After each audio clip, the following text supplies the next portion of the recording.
Hey everybody. Today we're going to talk about something a little different. We're going to go over all the lessons that we learn while running a business, lessons that are about business and some of them about friendship.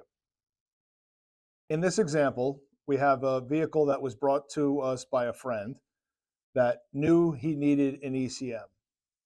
And he decided that he wanted to save money and he was going to order the ECM himself, and he asked us to install it for him. We went along with the plan. Today's video is about how these scenarios can completely derail not only your business, your time, and ultimately lead to you bleeding time that you're not getting paid for customers that may never return. While working on this vehicle, we found that the new ECM provided by the customer from an unreputable source was not removing the key or starting the car. I'm going to show you what those two videos look like right now. Each video is self-explanatory with comments. Original ECM.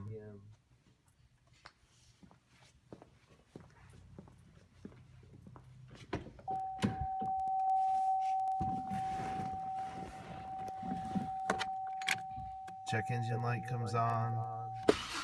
Car starts.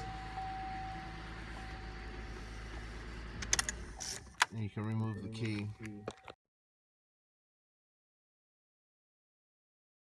So that's our first proof video that we had to record that the original ECM started the car and the key was able to be removed from the ignition cylinder.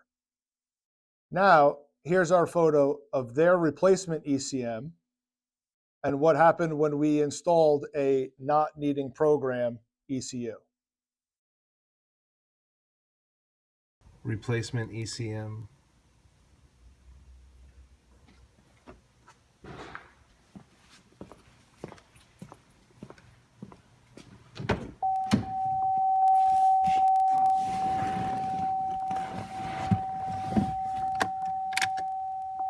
No check engine light. Car doesn't start.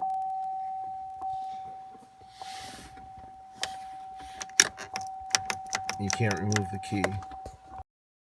As you can see, we've now wasted several hours of our time installing an ECM, removing it, reinstalling the original ECM, putting the old ECM back in, testing it. We have to document all this because ultimately we have to report to the client that, hey, the ECM you brought me doesn't work. Now I've wasted 3 hours of my time looking at your car, performing all these functions, and you have to send this back to wherever you purchased it from to get this resolved. This takes up an inordinate amount of your time, which ultimately costs every single one of us money.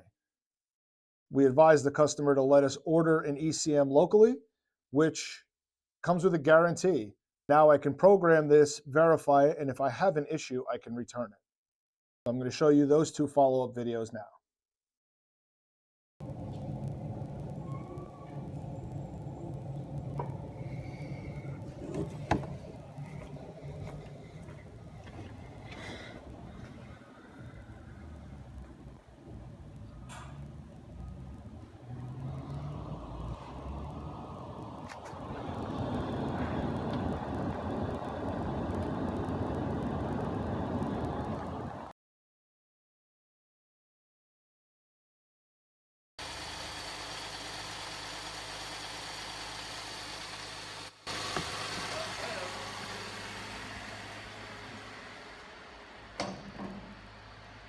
Proof of our calibration, proof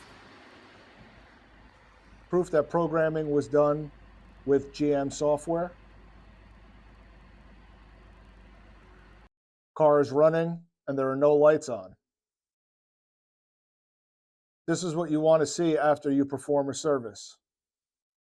You don't want to spend too many hours trying to help somebody save money when ultimately that's going to end up costing you. I know that especially now it's a difficult time because everything is so expensive, but you have to be conscious. This probably bled 6 to 8 hours of our time. Ultimately, we charged 4.5 hours at our labor rate. We only have 4 or 5 parts, of which we did not really make a ton of money. This might have only been $180 above cost. That's a lesson, right? Maybe that should have been more. But this is what you have to be conscious of when you're in the automotive business, and understand that you want to help people out, but without structure and process, it becomes very difficult to do so and maintain profitability. To make all that even more interesting, here is labor information pulled down from Parts Tech. You can see replace engine control module, fuel pump relay, battery, testing the battery, and performing a motor vehicle inspection adds to 5 hours. We didn't even bill that. When you're conscious of this, you start making better decisions. That's what this is all about, making better decisions for you, for your business, and ultimately for your customers. If this was not allowed, you never would have been put in this predicament. But this is what we like to call a learning exercise. Please use this as an example of how to take control of the process at your business, detail it, and get paid for your time. Ultimately here, we lost a ton of time, did not get paid for it, and this friend never returned. I'll leave you with that. Thank you everybody for your time, and have a great day.